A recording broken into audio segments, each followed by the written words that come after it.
Vamos a continuar con el capítulo 12. Yo pues estoy motivando a los hermanos para que sigamos con este libro de Apocalipsis. Yo sé que es un estudio un poco profundo, pero no quiero dejarlo como la mitad, sino como finalizarlo. Sí, entonces vamos en el tema de la mujer y el dragón. Este es como una recapitulación, mirándolo desde el punto de vista amilenialista, es una recapitulación porque lo que vemos en el capítulo 12 es como lo que sucede en el plan de redención a lo largo de la historia con la iglesia, pero desde un punto de vista espiritual, ¿cierto? Un punto de vista del ataque de Satanás a los elegidos y cómo Dios protege a los elegidos de los ataques que Satanás hace. Entonces vamos a mirar, se llama así La mujer y el dragón. Este capítulo 12 ha dado para muchas posiciones, ¿sí? Más que todo podemos ver que la Iglesia Católica dice que la mujer que aparece acá es Israel y, qué pena, es la Virgen María. Los católicos dicen que la mujer que aparece acá es la Virgen María. Los dispensacionalistas dicen que la mujer que aparece ahí es Israel.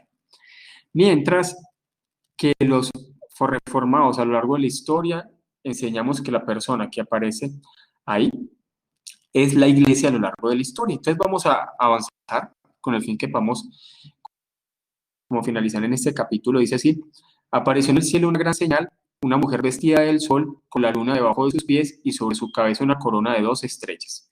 Y estando encinta, clamaba con dolores de parto en la angustia del alumbramiento. Entonces, esto lo que nos quiere también dar a entender lo siguiente, y es una ilustración con respecto a la iglesia, a punto también de tener lo que sabemos con respecto al Mesías. Entonces dice de la siguiente forma, MacArthur, recordemos que para MacArthur esa mujer solamente es Israel y ya, él no lo ve como de otra forma, ¿sí? Para MacArthur, esta mujer es Israel. Recordemos que, por ejemplo, cuando uno escucha a un dispensacionalista, yo una vez le escuché esta posición a Alducin. Yo por mucho tiempo estudié con temas escatológicos Alducin. Yo me acuerdo que yo les he contado que en temas de escatología, a mí era como el que en la congregación donde yo estaba, siempre me colocaban ahí como, cuando se estudiaba la parte de escatología, siempre me colocaban a mí como a la parte de enseñar esto juntamente con el pastor. ¿Qué pasa? Yo estudiaba mucho Alducin, o sea, por eso yo he dicho muchas veces que yo me metí bastante con el dispensacionalismo y Alducin es un dispensacionalista y yo lo estudié fuertemente, o sea, yo lo profundicé. Y este capítulo yo he escuchado muchas cosas, por ejemplo, para un dispensacionalista, cual al ver Apocalipsis 12 dice que es Israel y que en un momento va a venir un ataque del anticristo contra Israel y que Israel va a ir a refugiarse en sus vecinos, más que todo lo que es como esa región de Jordania, y por eso es que en la actualidad hay muchas personas que viajan a Jordania y dicen que va a haber un lugar específico donde se va a esconder los israelitas, y en ese lugar ellos colocan hasta diferentes papeles con versículos porque dice que va a ser un momento donde los israelitas se van a convertir.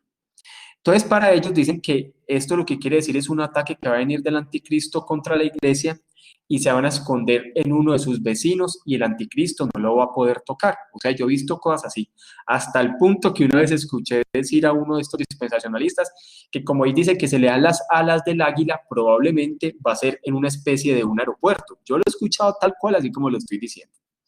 Entonces, como les había dicho, yo estudié por muchos años el dispensacionalismo, me lo profundicé. Entonces, cuando yo lo comparo con las otras posturas y también pues porque estudia las otras firmemente, uno queda muy fácil como, queda como muy claro hacer esa comparación. Entonces dice así, para MacArthur dice, no es una mujer literal, sino una representación simbólica de Israel que también representa en el Antiguo Testamento como prometida y esposa de Dios.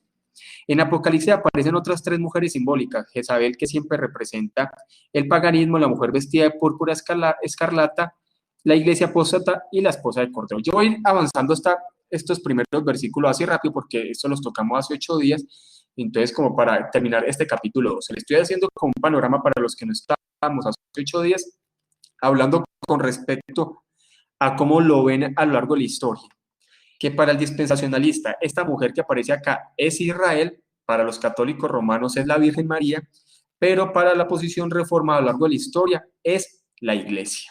Entonces, como estos versículos los estudiamos hace 8 días, voy a ir avanzando hasta llegar a la mitad del capítulo para terminar todo este capítulo. Les voy a hacer como digámoslo así, como un recorderis de lo que vimos hasta acá. Entonces dice, también apareció otra señal en el cielo. He aquí un dragón escarlata que tenía 7 cabezas y 10 cuernos, y en sus cabezas 7 diademas.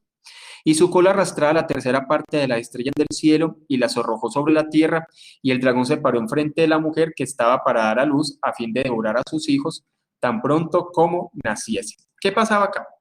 Como hemos hablado en muchas ocasiones, eh, para la posición amilenialista, esto es como una recapitulación, donde podemos ver el plan de redención desde un enfoque completamente espiritual, cómo Satanás ha perseguido a la iglesia a lo largo de la historia y cómo Dios defiende a su pueblo a lo largo de la historia.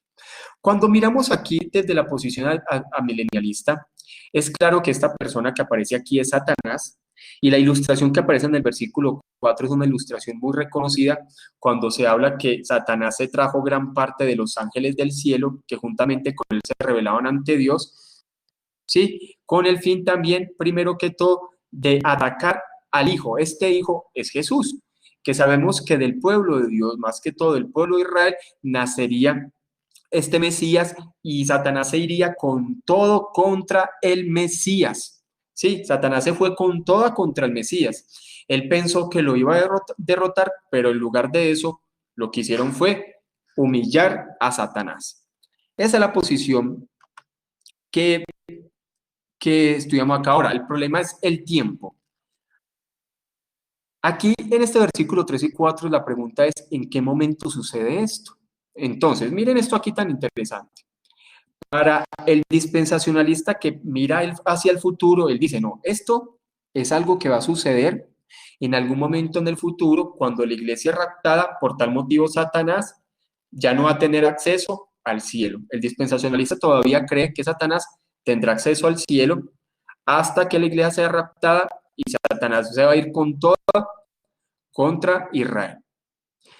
Para una persona como el postmilenialista, ¿cierto? Como Chilton, y la milenialista como Kistemaker, realmente este suceso tuvo su función en la muerte de nuestro Señor Jesús. Cuando nuestro Señor Jesús murió, a Satanás ya no se le permitió entrar más al cielo. Satanás realmente está derrotado, solamente es cuestión de tiempo.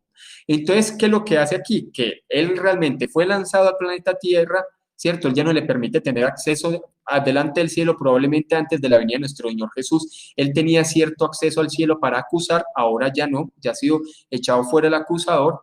No obstante, Satanás sigue cierta influencia, y como no pudo con Jesús, ahora se va con toda contra la iglesia.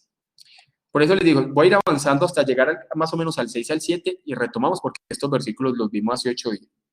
Y retomamos 10 de ahí para terminar el capítulo 12 completo. Entonces dice así, y ella dio a luz un hijo varón. ¿Quién? Por eso es que los católicos dicen que esta mujer que aparece en Apocalipsis 12 es la Virgen María, porque ellos dicen, no, solamente quien pudo tener este varón es la Virgen María. Y como el catolicismo lo que hace es Dios, digámoslo así, divinizar a la Virgen María, por tal motivo ellos dicen que la mujer que está sobre la luna es la Virgen María. Claramente no es así. La Virgen María fue solamente, sabemos, una humana pecadora igual, que Dios eligió para que por medio de ella, sabemos que la Virgen María no la elegía, una mujer regenerada, no obstante era pecadora, por medio de ella naciera el Mesías, que es Dios hombre. No obstante, la Virgen María no es Dios, no es Dios. Eso es claro, pero el catolicismo se ha encargado de generar una doctrina basada en la adoración a la Virgen María, mejor dicho. El marianismo dentro de la Iglesia Católica es impresionante, impresionante, hasta el punto que ya no solamente, ya la vuelven casi corredentora con Cristo, mejor dicho. Lo que hacen es nivelar a la Virgen María con Cristo, y eso no tiene sustento en la palabra. Pero la Iglesia Católica se ha encargado de crear en la Virgen María un Dios, y no es así. Ahora, si no es la Virgen María, como dicen los católicos, entonces los dispensacionalistas dicen, es Israel. Y lo que está sucediendo aquí, y es que este enfoque es Israel y que por medio de Israel nació el Mesías, sí es así, pero que ellos digan que solamente esa mujer es Israel y que Apocalipsis solamente es Israel, ahí es donde nosotros no estamos de acuerdo. Porque aquí es claro que Dios eligió un pueblo y que aún dentro de Israel Dios tenía su pueblo y por medio de Israel nació el Mesías, pero está hablando de ese pueblo que Dios conforma a lo largo de la historia.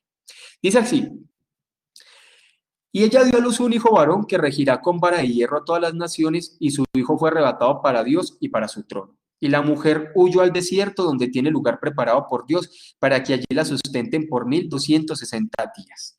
Esta estos números que aparecen siempre por 1260 días o por 3 años y medio o por 42 meses, los dispensacionalistas lo toman literal. O sea, ellos dicen van a ser 3 años y medio literales.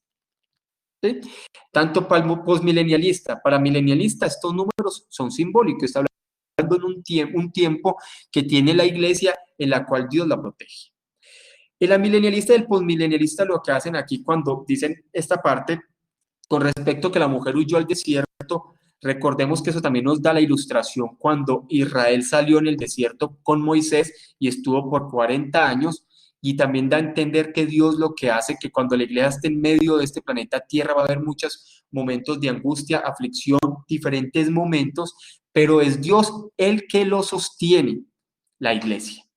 ¿Qué pasa con el dispensacionalista? Que el dispensacionalista dice que esto es literal. Por eso yo les he dicho que yo he escuchado de todo con respecto a esto, que dice, y la mujer huyó al desierto donde tiene lugar preparado por Dios para que allí lo sustenten por 1260 días. Para el dispensacionalista ellos dicen, en un futuro Israel va a salir en algún desierto, ellos dicen que puede ser cerca a Jordania, donde va a ser protegida por Dios y va a ser protegida por las naciones, y el anticristo no los va a poder encontrar. Eso es al punto literal que llega el dispensacionalista. Listo. Entonces vamos a retomar desde el versículo 7. Y les estoy haciendo como para que alcancemos a terminar hoy este capítulo 2. Hace 8 días avanzamos hasta ahí. Entonces vamos a avanzar hasta acá. Entonces miremos esto. Para la milenialista, esto es un suceso igual al que estuvimos estudiando en capítulos anteriores, no obstante, desde un enfoque completamente diferente. Cuando vimos los capítulos anteriores, vimos las plagas, vimos el plan de redención a lo largo de la historia, hablando desde la humanidad, pero este enfoque es lo mismo, pero desde un punto de vista espiritual. Entonces, ¿qué quiere decir desde un punto de vista espiritual? Que mientras hay un suceso que está viviendo la humanidad acá, mientras vemos para nosotros lo normal, lo material, las naciones, la predicación del evangelio, al nivel espiritual hay un enfrentamiento espiritual, porque es que no hay que ser conscientes que hay un mundo espiritual. Y mientras nosotros estamos acá, también hay algo que sucede espiritualmente durante el plan de redención a lo largo de la historia. Y lo que hace ese capítulo es mostrarnos qué es lo que sucede espiritualmente mientras nosotros estamos acá, porque hay cosas que nosotros no vemos. Nosotros no vemos los ángeles, nosotros no vemos el mundo espiritual, no obstante, nosotros también somos espíritu, ¿sí? Pues tenemos comunión con Dios, por eso dice la Biblia que los verdaderos adoradores adorarán al Padre en espíritu y en verdad, por medio del obrar del Espíritu ante nosotros, pero nosotros no vemos los acontecimientos que se está viendo diariamente espiritualmente, ni cómo los demonios también influencian este mundo, ni cómo Satanás influencia este mundo, ni cómo Dios también obra en esta humanidad por medio de sus ángeles. Eso nosotros no lo vemos, pero es real. Y la Biblia no trata de explicar el mundo espiritual ni el mundo angelical. La Biblia lo da por sentado. Nunca lo explica. Lo da por sentado, una realidad. Vemos a lo largo de la historia cómo siempre en el libro de Daniel, mientras Israel está presentando ciertas batallas, dice que también durante el tiempo que Daniel está orando, también había una guerra espiritual. Es claro. Ahora, hay que tener cuidado con los enfoques carismáticos de la guerra espiritual, que ellos creen que ellos pueden mandar ángeles, y yo escucho oraciones como, venga ángel Gabriel, ven y ayuda a tu pueblo, ven ángel, reprendemos tal ángel. No, eso es un enfoque completamente errado de esa posición de la guerra espiritual que a veces los carismáticos hacen. Entonces dice así, Después hubo una gran batalla en el cielo. Miguel y sus ángeles luchaban contra el dragón y luchaban el dragón y sus ángeles. Entonces Miguel y sus ángeles, que sabemos que Miguel es el principal o sea, es llamado el arcángel Miguel, que tiene ángeles, por lo general a Miguel siempre se le presenta como un ángel guerrero, y dice que el dragón hablando de Satanás, y luchaba el dragón y sus ángeles. Y como siempre ha sucedido, pero no prevalecieron ni se halló ya lugar para ellos en el cielo. La misma pregunta que hicimos ahorita, ¿en qué momento sucedió esto? ¿O va a suceder? Ya sucedió, está sucediendo. ¿En qué momento sucedió esto? Pero hay que ser conscientes, hay un mundo espiritual. Y durante el plan de redención sabemos que lo que estamos viendo también aquí en el planeta Tierra también tiene ciertos sucesos en el mundo espiritual. Entonces miremos MacArthur qué dice con respecto a esto. Dice así. Hubo una gran batalla en el cielo. Los acontecimientos tumultuosos que suceden en la tierra durante la tribulación tienen su paralelo en el cielo. Desde la caída de Satanás, el universo tenía un estado de guerra permanente. Algo intensificará esa guerra, quizá el paso de los santos arrebatados por el dominio del príncipe de la potestad del aire. Esta es la posición de MacArthur. MacArthur acepta que o sea, mejor dicho, que desde que Satanás está en ese planeta Tierra, igual lo que hay es una guerra constante espiritual que nosotros no la vemos, pero es real a medida que va avanzando el plan de redención. Pero para MacArthur esto se va a intensificar al final de los tiempos. ¿Sí? Ahora, miremos qué dice Kistemaker. Dice así. Y no prevalecieron y ya no se encontró más un lugar en el cielo para ellos. Satanás y sus secuaces tuvieron que reconocer el triunfo de Jesús y su propia derrota cuando el Señor ascendió al trono. Entonces miremos que Kistemaker va muy de acuerdo, como yo les había dicho hace poco, con la venida de Jesús, con la muerte de Jesús, con la derrota de Satanás en la cruz. Realmente vino un suceso espiritual muy fuerte también. Dice así, lejos de aceptar la realidad de su derrota, se enfrentaron a Miguel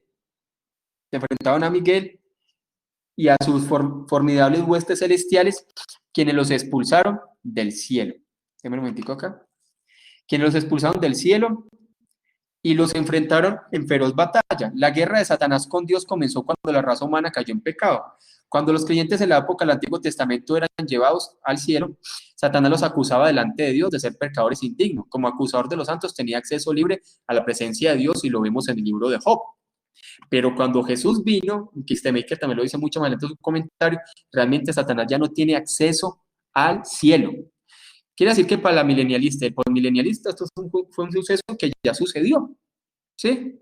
Y que todavía sigue teniendo unas guerras constantes espirituales que para nosotros no somos conscientes, pero es una realidad. ¿Sí? Dice así, Chilton dice lo siguiente. Para comenzar, debemos notar que la Guerra Santa es iniciada.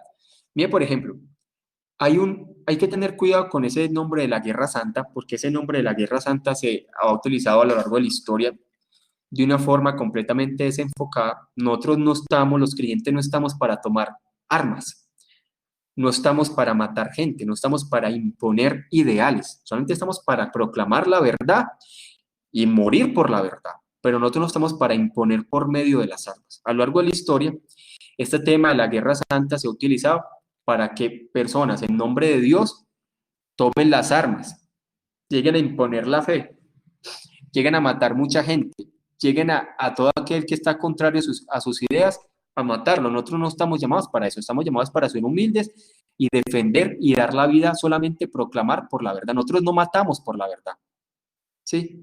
Lo que hacemos es damos nuestra vida por la verdad, pero eso que a lo largo de la historia se ha visto, hay que tener mucho cuidado, porque eso ha sucedido también cuando, por ejemplo, la religión empieza a ser parte del Estado, o sea, empieza a ser como la religión oficial, ya sucedió muchas veces. Entonces dice así, hay un libro muy poco conocido nosotros, por ejemplo, conocemos el progreso del peregrino, ¿cierto? Que es muy reconocido, de John Bunyan, pero John Bunyan también escribió un libro también así de ilustrativo que llama Guerra Santa, que habla también de todo ese enfrentamiento espiritual, se lo recomiendo. ¿Sí? Dice, debería de haber pocas dudas de que este capitán de las huestes angelical es un símbolo de la simiente de la mujer, el Hijo de Dios, representado ahora no como un niño, sino como Miguel. Chilton llega a decir que esta ilustración de Miguel es más bien Jesús. O sea, a pesar de que es una interpretación como que uno diría, bueno, es como muy forzada, pero la realidad es la misma. Dice, el gran guerrero protector que dirige los ejércitos del cielo en batalla contra los demonios, el simbolismo de Juan no es casual, es intencional y muy preciso. Decidió cuidadosamente revelar a Cristo en términos de las específicas connotaciones bíblicas asociadas con él. Listo, avancemos. 9:10 dice, y fue lanzado fuera el dragón, la serpiente antigua que se llama Diablo y Satanás, el cual engaña al mundo entero, fue arrojado a la tierra y sus ángeles fueron arrojados con él. Sabemos que hay una influencia demoníaca, ¿sí? Así como Satanás influenció a Adán y Eva desde el inicio, hay una influencia de Satanás a lo largo de toda la historia. No podemos ignorar de lo que Satanás hace. Es un engañador.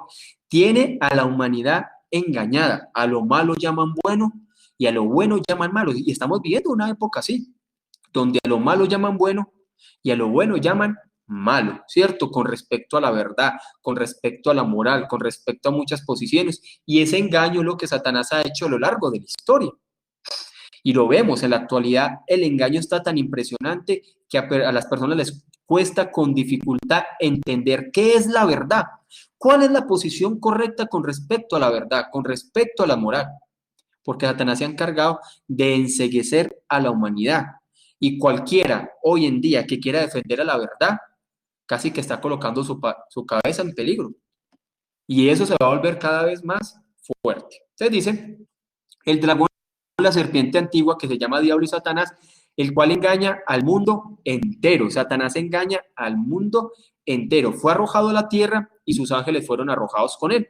Otra vez la misma pregunta, ¿en qué tiempo? Ya lo hemos dicho, para MacArthur todavía eso no ha sucedido. Para los amilenialistas y postmilenialistas sucedió con la venida de Jesús.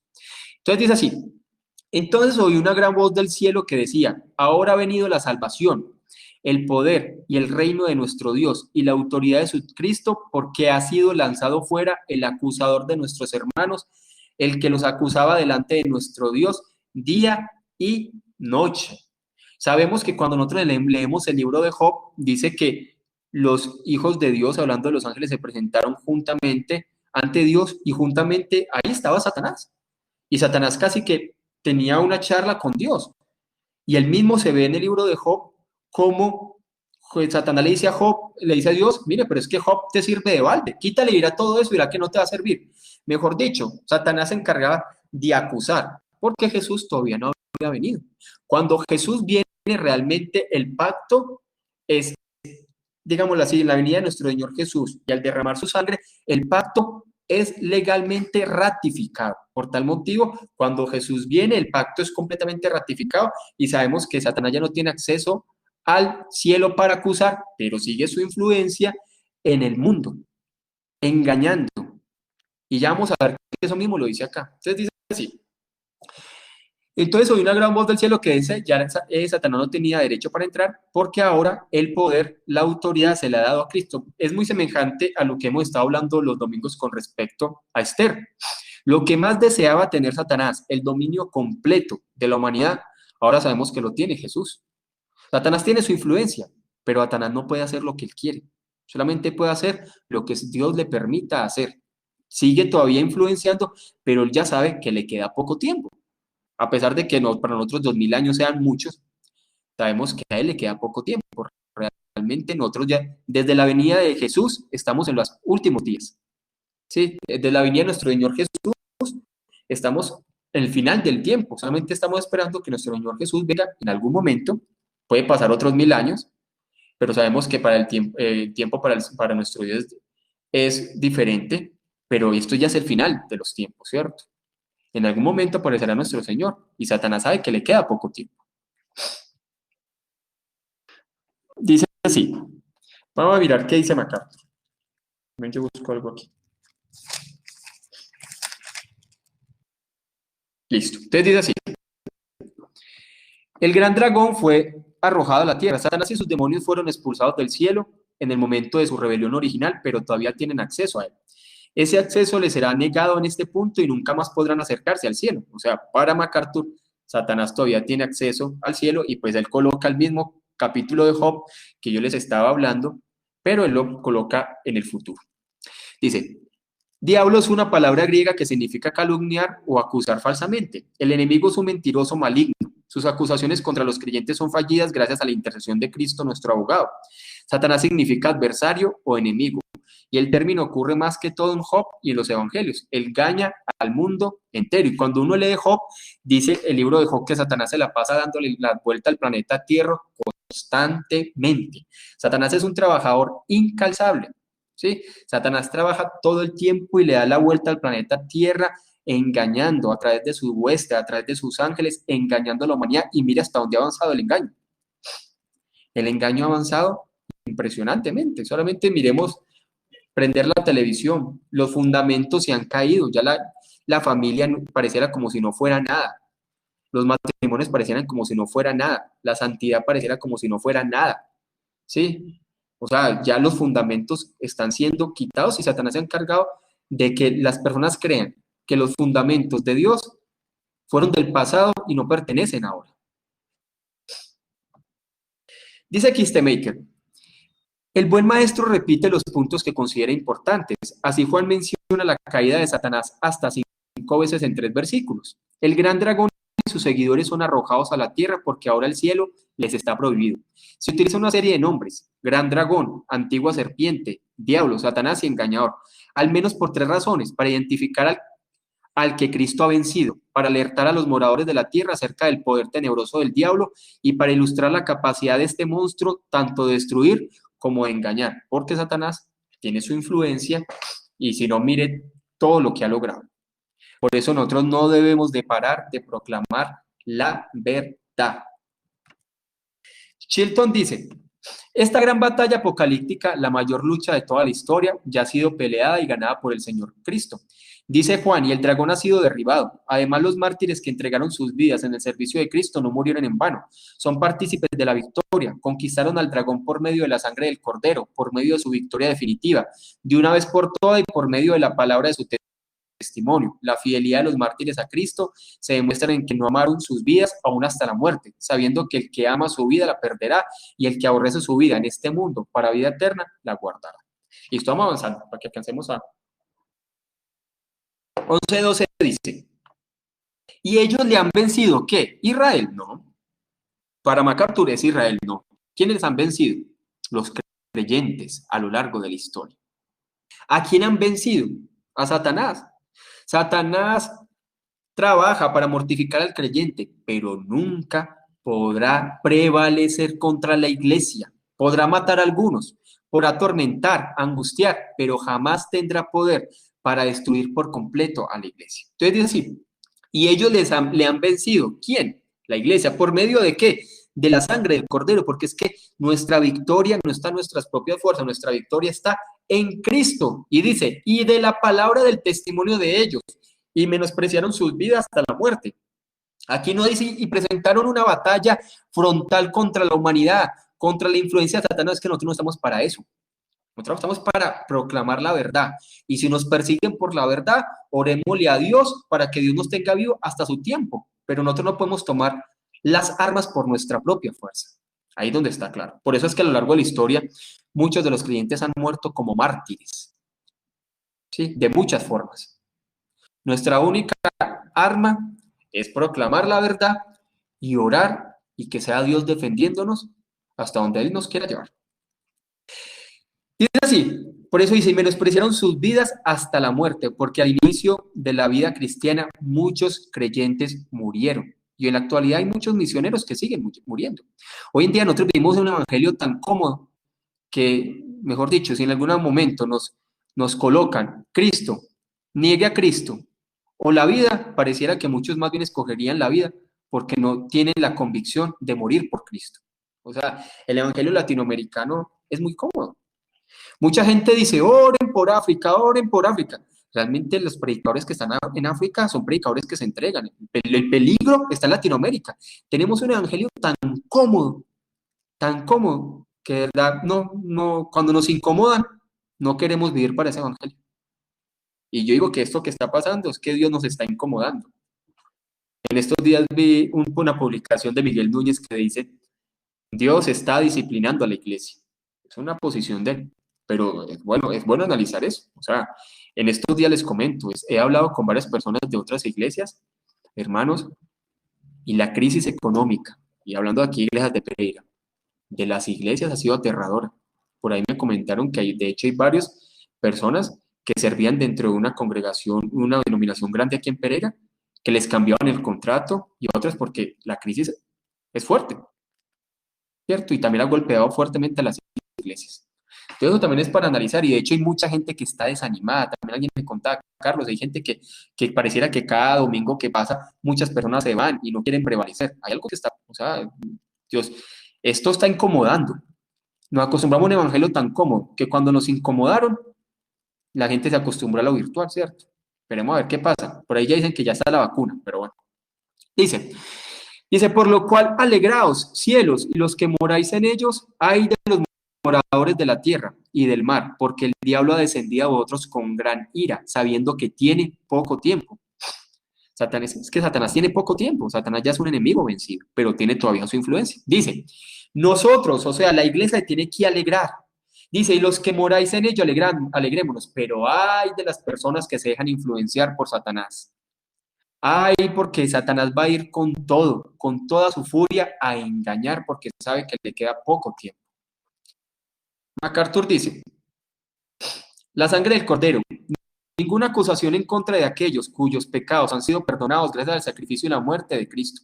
Mejor dicho, es que Satanás no tiene por qué presentarse al cielo porque, como dice Romanos 8, ¿quién podrá apartarnos del amor de Cristo? ¿Quién podrá acusar? Nada. Es que Cristo fue el que murió por su iglesia. Dice, tiene poco tiempo. ¿Cómo sabe que su tiempo es limitado? Satanás intensificará sus esfuerzos contra Dios y la humanidad y dirigirá todos sus ataques en contra de Israel para MacArthur. Para MacArthur es Israel, ¿cierto? Miremos Kistemaker. Dice así, la sangre de Cristo es la clave para este pasaje, porque los creyentes redimidos por medio del sacrificio de Cristo han sido sus testigos sin ningún temor ni vacilación. Estos creyentes redimidos no valoraron sus vidas más que el mensaje del Evangelio. Estuvieron dispuestos a ofrecer su vida por Cristo. Jesús dice a sus seguidores, el que encuentre su vida la perderá y el que la pierda por mi causa la encontrará. El Señor repetidas veces enseña el principio de perder la vida propia por su causa. Esa es la pregunta. ¿Será que nosotros, como les pregunté hace poco, estaríamos dispuestos a morir por Cristo? En este tipo de evangelio tan cómodo, o sea, hablando por la causa. Ahora no le estoy diciendo, ay, ustedes también están diciendo entonces que expongámonos, ¿no? Pero hay muchas cosas que hay que analizar, ¿no? Muchas cosas que hay que analizar. O sea, por ejemplo, más que todo hablando de personas que se levantan contra enemigos del evangelio, que están dispuestos a perseguir, están dispuestos a destruir, ¿qué estaríamos nosotros dispuestos a hacer? A lo largo de la historia, recordemos que siempre va a existir enemigos. Y por lo general, en Latinoamérica, esos enemigos de la iglesia siempre se traducen en izquierda, ¿cierto? Recordemos que la izquierda latinoamericana es un cáncer, ¿cierto? En Latinoamérica. O sea, y se ha opuesto a la iglesia de una forma impresionante. Por eso hay que orar también para que Dios fortalezca las personas que estén al frente, sean personas que vayan de acuerdo a los principios que Dios ha establecido, ¿cierto? Muchos de ellos pueden que ni siquiera sean creyentes, pero por lo menos tienen conciencia de los principios que Dios ha establecido y los defienden, pero por lo general hay muchas personas que están en contra de la iglesia y en contra de lo que la iglesia enseña y no esperan sino oportunidad para ir en contra de ella. Entonces dice así, el mensaje de Apocalipsis es consistente con el Nuevo Testamento en general. Cristo ha llegado, Satanás ha sido lanzado fuera y el reino ha venido. Por medio de su muerte y su resurrección, Cristo desarmó a los demonios, triunfando sobre ellos. Satanás ha sido dejado impotente. Y así Pablo pudo asegurar a los creyentes en Roma que el Dios de la paz aplastará en breve a Satanás bajo vuestros pies. La cruz era el blanco, dijo Jesús, del juicio del mundo. O como lo expresó Juan Calvino, la reforma y la restauración del mundo, dice el gobernante ilegítimo del mundo fue echado fuera por la venida de Cristo. Ahora sabemos que el que gobierna es nuestro Señor. Por más oscuro que veamos el panorama, Dios tiene todo bajo control. Avancemos acá. Versículos 13 y 14. Y cuando vio el dragón, escuchen estos dos versículos que son relevantes. Y cuando vio el dragón que había sido arrojado a la tierra, persiguió a la mujer que había dado a luz al hijo varón. Miren esto. Cuando Satanás, juntamente con sus ángeles, vio que se le había cerrado el derecho a entrar al cielo, persiguió a la mujer. Para MacArthur sería Israel, pero lo que vemos aquí es a la iglesia, y Satanás persigue a la iglesia de muchas formas, muchos ataques, personas, a través utiliza personas, utiliza a través de muchas cosas. Por lo general siempre van a aparecer personas que Satanás también va a influenciar para ir en contra de la iglesia, para prohibir que la iglesia proclame su mensaje.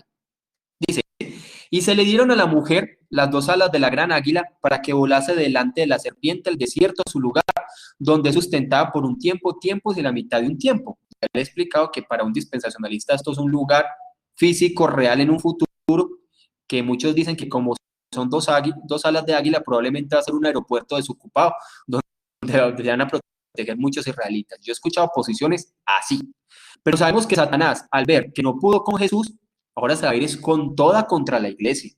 Y sabemos que al inicio se fue así, se fue con toda, y Satanás tiene un montón de engaños, persecución, pero también herejía. Y la herejía lo que hace es enceguecer, tratar de llevar una religión tan parecida a la verdadera, una religión falsa, mejor dicho. Una vez un predicador dijo, Satanás tiene un programa tal cual, que quiere formar una religión falsa, tan parecida a la verdadera, que las personas viven esa religión falsa y crean que están bien con Dios. Y eso es lo que Satanás está formando, una copia, una religión falsa, tan parecida en cierto aspecto a la verdadera, que la gente cree, esto es servir a Dios, mientras que realmente no es así. Miremos qué dice MacArthur.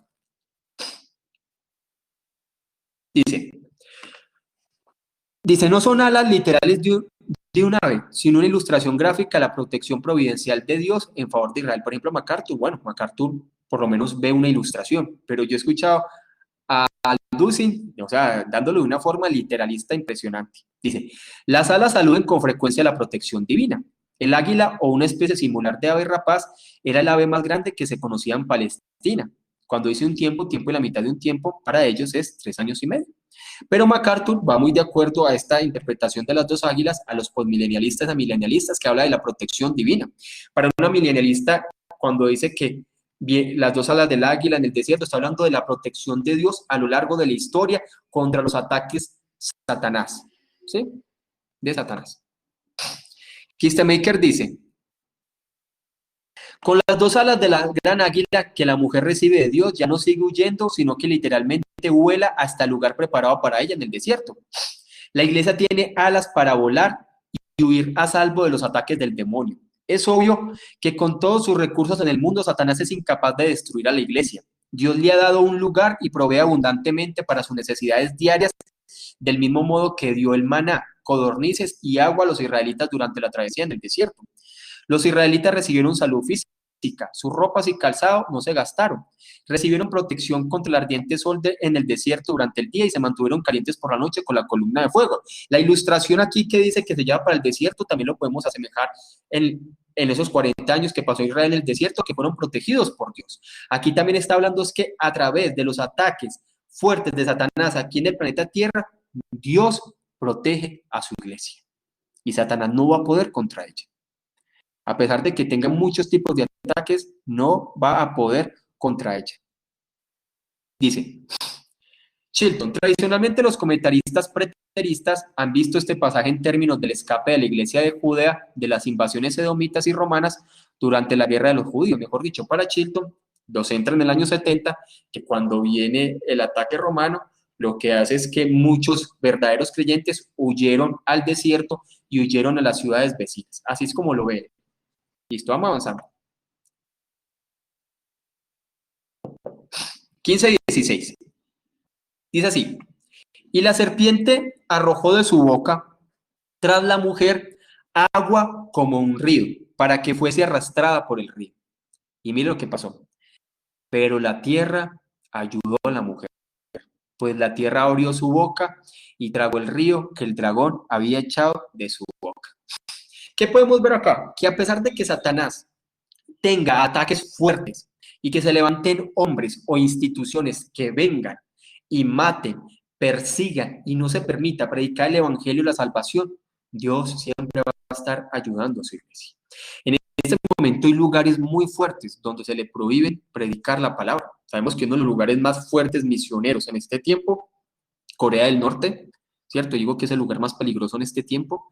Hay ciertos lugares en África, ¿cierto?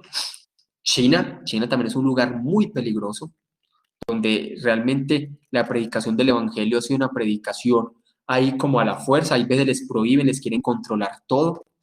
Sí, Latinoamérica está levantando gobiernos progresistas que ahí van poco a poco, siempre han tenido sus influencias como para quererle colocarle la piedra de caída a la iglesia, cerrar templos, colocar cosas. Por ejemplo, hay muchos que dicen, colóquenle impuestos a la iglesia. Por ahí una vez los de la izquierda y Petro, coloquen el impuestos a los de la iglesia, coloquen el y todo eso. O son personas que quieren ir siempre en contra de la iglesia y que ven la iglesia como no esencial, mientras la iglesia debe ser reconocida como esencial y que es beneficiosa para los gobiernos, que es beneficiosa para la sociedad. ¿Sí? Entonces dice, y la serpiente arrojó de su boca tras la muerte, un momentico, acá. ¿Ustedes ven ahí la cámara? ¿O no la ven? Sí, señor. ¿Sí? Ahora, ustedes dirán, Carlos está hablando mucho de política, mire, yo les quiero decir que, por ejemplo, yo no soy uribista, porque de pronto alguien dice que, yo sé que muchos de los que están ahí sí son uribistas, ¿cierto? Soy uribista, poco menos petrista. Yo les voy a dar, yo mucha gente dice, ¿por qué no dice oposición? No, yo lo que yo siempre digo es que de pronto Colombia necesita una nueva figura de derecha, ¿cierto? Pero yo no soy ni uribista, ni menos petrista, ni menos de izquierda, pero sí me considero de derecha, ¿cierto? Y yo creo que yo, en Colombia, por ejemplo, ya que estamos en este tema, sí necesito una figura diferente que fortalezca la institucionalidad, pero yo sí soy de derecha, ¿cierto? Pero no veo en este momento un líder que fortalezca la institucionalidad y yo digo, Colombia se merece una figura completamente diferente, ¿cierto? No sé, que yo siempre he dicho que la gente es libre para muchas cosas, pero yo siempre también he puesto que la izquierda con la iglesia nunca van. Dice así, en vez de malvoreta la renitis, dice, y la serpiente arrojó de su boca tras la mujer, bueno, esa leímos agua como un río, pero que fuese arrastrada por el río, pero la tierra ayudó a la mujer, pues la tierra abrió su boca y tragó el río que el dragón había echado de su boca. Dice así,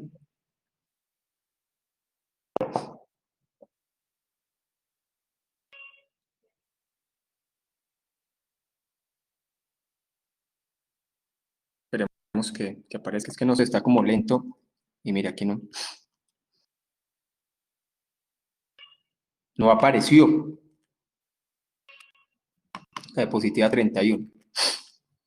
Momentico, hermanos, momentico, que es que se volvió un poquitico lento acá. Me va a tocar abrirla acá y mientras aparece ahí se las voy a ir leyendo. No sé qué pasó ahí que no me permite. Ya, listo. Listo, 31. Dice, un gran ejército vendrá contra Israel como una inundación que será tragada quizás en acción conjunta con los numerosos terremotos que ocurren durante ese periodo. Entonces, para MacArthur, él dice que lo que debe venir es un ejército que va a venir contra Israel y que esas aguas, lo que están hablando es que se van a ir en contra de Israel para atacarla y llevarla cada vez más como a ir contra las fronteras, ¿cierto? O para llevarlas contra el desierto. Dice así, Dios exhorta de manera constante a su pueblo para que no tema ni siquiera cuando las inundaciones amenazan con arrasarlos. Los consuela diciendo, cuando cruces los ríos no te cubrirán las aguas. Las inundaciones de falsedades, malicia, crimen y sufrimiento no podrán derrotarlos, porque Dios es quien manda. Su pueblo no se verá arrastrado por los torrentes violentos que lo rodean, sino que están a salvo. Dios hace que la tierra engulla las aguas que salen de la boca de la serpiente. Su pueblo cantó el cántico de Moisés en alabanza a Dios. Dice, extendice tu brazo derecho y se lo tragó la tierra. Aunque sufran físicamente de muchas maneras, Dios protege a los suyos de todo daño permanente en la esfera espiritual. Entonces, aquí lo que vemos es que Dios protege a su pueblo, ¿sí? De todo daño espiritual que Satanás quiera venir sobre él, que es sobre la iglesia. ¿Listo? Miremos a Chilton, para que vamos mirando estos últimos versículos.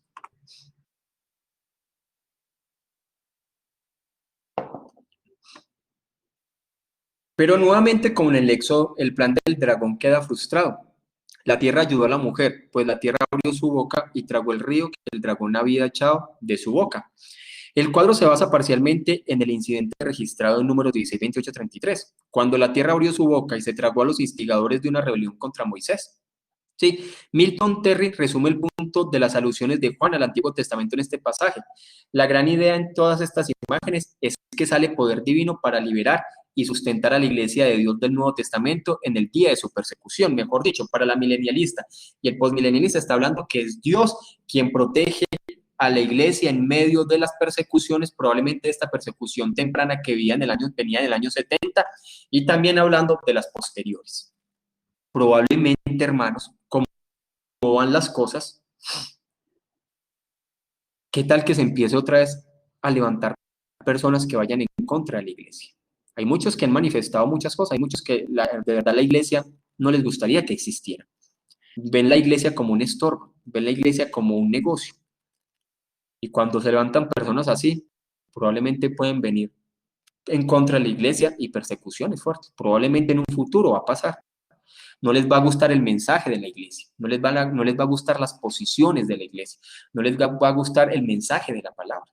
Entonces dice así, entonces el dragón se llenó de ira contra la mujer y se fue a hacer guerra contra el resto de la descendencia de ella, los que guardan los mandamientos de Dios y tienen el testimonio de Jesucristo. Entonces el dragón está airado, él sabe que le queda poco tiempo y entonces se fue a hacerle guerra a todos los hijos de Dios, aquellos que guardan los mandamientos y tienen el testimonio de Jesucristo, y Satanás va es con toda. Por eso un cristiano que no se entrega por completo a Cristo, un cristiano que no está firme, que no ora, que no lee la palabra, es un cristiano que Satanás viene y va a atormentar de muchas formas. Miremos hasta el último versículo, 17, vamos a finalizar acá esta parte. Dice así, Satanás volcará su cólera frustrada contra todos los seguidores del Cordero, que puedan encontrar tanto judíos como gentiles. Los mandamientos de Dios y el testimonio de Jesucristo, dice la verdad revelada por parte de Dios y de Cristo, que está contenida en las Escrituras. La obediencia a la palabra de Dios siempre caracteriza a un creyente genuino. Y eso es lo que sabemos que debemos en este tiempo fortalecer. Porque hay muchas cosas que Dios utiliza para filtrar a sus hijos. Una persecución lo que trae es un filtro para la iglesia. Porque cuando viene una persecución solamente van a permanecer los verdaderos. Los falsos se alejan, se apartan, vuelven al mundo, igual. ¿Sí? Mira, por ejemplo, en estos días les comento, alguien me estaba diciendo, Carlos, esto pareciera también como si fuera un filtro. O sea, según lo que yo hablaba con otros de otras iglesias carismáticas y todo eso, me dice, Carlos, hay mucha gente que ya ni se conecta. Ya ni se conectan a las reuniones, ¿cierto? Ya ni les interesa. Hay gente que ya ni está. De pronto hay que analizar muchas cosas con respecto a eso. De pronto son personas que se acostumbraron al entretenimiento, a muchas cosas y no les gusta la palabra. Yo sé que este tema, la virtualidad, a veces es maluco y muchas cosas, pero igual la palabra. Pero según me he hablado con varios me han dicho, Carlos, hay gente que ya ni prevalece. Y me dicen así, en estos días hablé con alguien, me dijo, Carlos, cada domingo uno ve menos gente conectada, menos gente conectada. O sea, mire las cosas como están. Kistemaker dice, ¿qué quiere decir la frase salió a luchar contra el resto de su descendencia? Si tomamos el desarrollo de este capítulo en forma secuencial, podríamos deducir que Satanás ha tenido éxito en destruir la iglesia y ahora quiere vencer a los cristianos individuales que constituyen el remanente. El contexto, sin embargo, revela que Satanás no ha podido eliminar a la iglesia porque la tierra absorbió la inundación que envió para que la engullera.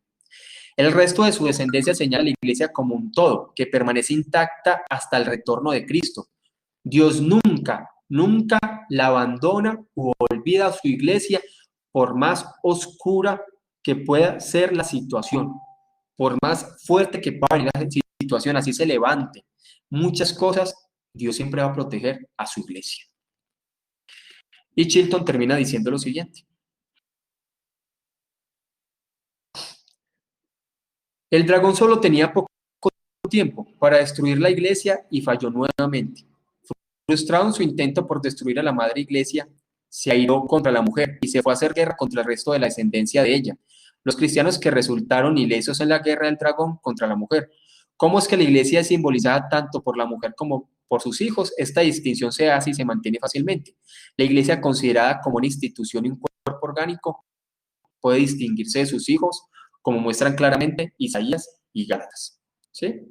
Entonces, eso es lo que debemos comprender en cuanto a esto, en cuanto a lo que dice Chilton, Kistemaker y MacArthur con respecto al capítulo 12 de Apocalipsis. Esto, recordemos que para el milenialista Apocalipsis 12 es una recapitulación, lo vuelvo a repetir. Es como un enfoque diferente de algo que ya se explicó en los capítulos anteriores, pero este enfoque es más desde un enfoque de los sucesos espirituales a lo largo de la historia del plan de redención, para que el creyente pueda entender también esa parte espiritual con respecto a los hijos de Dios, con respecto a Cristo y con respecto a Satanás, que se viene con todo y Satanás siempre quiere destruir, pero no va a poder. Puede hacer mucho daño, pero no va a poder destruir a la iglesia. ¿Listo, hermanos? Finalizamos el capítulo 12 hasta ahí. ¿A alguien le gustaría decir algo, algún aporte, alguna pregunta? Antes de que oremos, ¿algún aporte, alguna pregunta?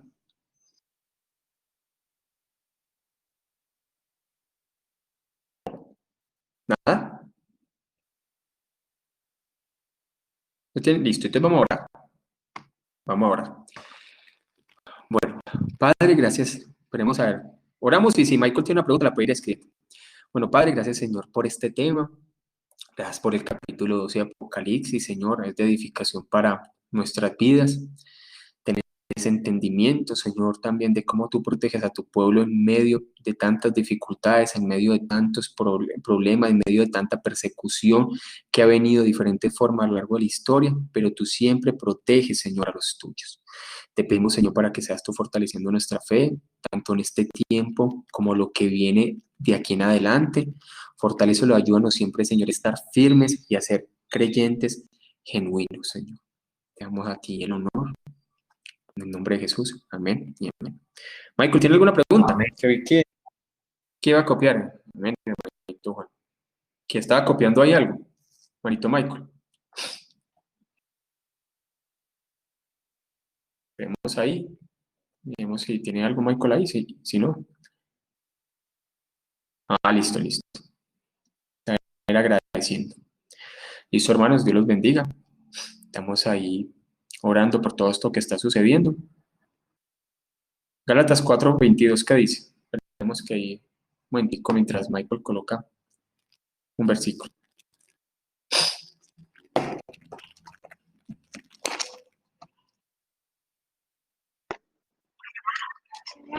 Gracias, pastor, muy amable. Pues que ahí abajo dice Gálatas 4:22 y pues la verdad sí me deja un poquito impresionado y gloria a Dios lo que dice allí porque no, la verdad no lo había llegado yo a ver, como dice acá, dice, porque está escrito que Abraham tuvo dos hijos, uno de la esclava y el otro de la libre, pero el de la esclava nació según la carne, más el de la libre por la promesa, lo cual es una alegoría, pues estas mujeres son los dos pactos.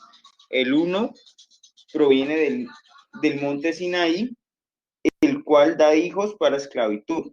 Este es el Agar, porque el Agar, bueno, aquí a lo que yo es la enseñanza tan poderosa que da Gálatas de que, pues el Señor cuando Abraham con las dos mujeres está enseñando de lo que venía, ¿no? Los hijos que venían a ser, digámoslo así, los creyentes a través de lo que Jesús hizo por nosotros en la cruz, ¿no?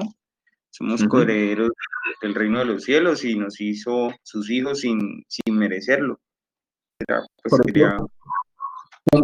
son dos pactos, como hemos estudiado la parte de los pactos, ¿cierto? Hay dos pactos, ¿cierto? Está el pacto de gracia y este pacto que es con respecto a la ley. Uno es esclavo, cuando se habla de la ley es hijos para esclavitud, y cuando se habla del pacto de gracia, hijos para libertad. Sabemos que Ismael fue de la esclava que fue Agar, y sabemos que para él Ismael llegó a tener territorios, llegó a tener tierra, bendición material. No dice que Ismael fuera una mala persona, ¿no? Pero Ismael no tenía las bendiciones espirituales. No obstante, en Isaac sí. Y esas bendiciones espirituales van más allá de lo material. Y está hablando la salvación, el perdón de pecados, Jesús, los pactos, que éramos libres de la verdadera esclavitud que tiene el hombre, que es el pecado y el dominio de la influencia de Satanás en este mundo. Estas dos líneas siempre se han visto desde el inicio, desde Abel y Caín, de ahí hacia adelante. Y lo vemos hoy en día, vemos que hay personas que están por la verdad, por lo que está en la palabra, y personas que están en contra de la verdad, que están en contra de todo lo que está en la escritura. ¿Listo, hermanos? No sé si tienen otra pregunta para que oremos. ¿Sí? Listo, te vamos. Ah, bueno, ya habíamos orado. Qué pena, es que estaba aquí mi hija mostrándome algo. ¿Sí? Y lo que dice Michael es muy cierto. Listo. Entonces vamos a finalizar. Dios los bendiga, hermano. Muchas gracias por este tiempo. Igual este capítulo es un capítulo muy bueno. Los sigo motivando para que estemos en este tema Apocalipsis. Yo no quiero finalizarlo. Yo sé que en ocasiones se vuelve un poquitico como muy académico, pero era más que todo por el tema de las plagas. De aquí en adelante son ilustraciones más generales. Vamos a hablar sobre la bestia, sobre el falso profeta, ¿cierto? Sobre lo que vamos a ver, si es el anticristo o no. De aquí ya vienen ilustraciones más generales, que era diferente a estos primeros capítulos, que de pronto esos capítulos anteriores eran más pesaditos porque eran mucha cosa, pero ya vienen ilustraciones más generales que vamos a estudiar. ¿Listo? Bueno, ahora sí. Dios los bendiga, hermano. Muchas gracias. Bendiciones a todos. Gracias, pastor.